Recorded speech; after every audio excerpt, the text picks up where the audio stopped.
പുതിയ ലൈസൻസിംഗ് നടപടിക്രമങ്ങൾ ഫലപ്രദമായി കൈകാര്യം ചെയ്യുന്നതിന് നമ്മുടെ തദ്ദേശ സ്വയംഭരണ സ്ഥാപനങ്ങൾക്ക് പ്രാപ്തിയുണ്ടോ?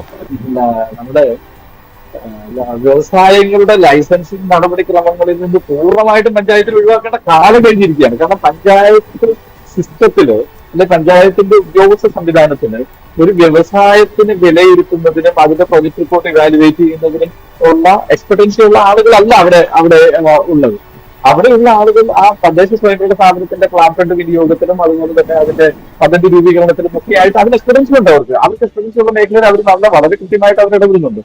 അപ്പൊ ഈ വ്യവസായവുമായിട്ട് ബന്ധപ്പെട്ടിട്ടുള്ള മേഖലയില് പലപ്പോഴും ഒരു പദ്ധതി ആശയം പോലും ക്രിയാത്മകമായിട്ട് വിലയിരുത്തുന്നതിനുള്ള ഞാൻ അവിടെയുള്ള ആളുകളുടെ ശേഷിക്കുറവിനെ അല്ല പറയുന്നത്. പക്ഷെ അതിന് എക്സ്പെർട്ടൻസി ഉള്ള ആളുകൾ വ്യവസായ വകുപ്പിലുണ്ട്.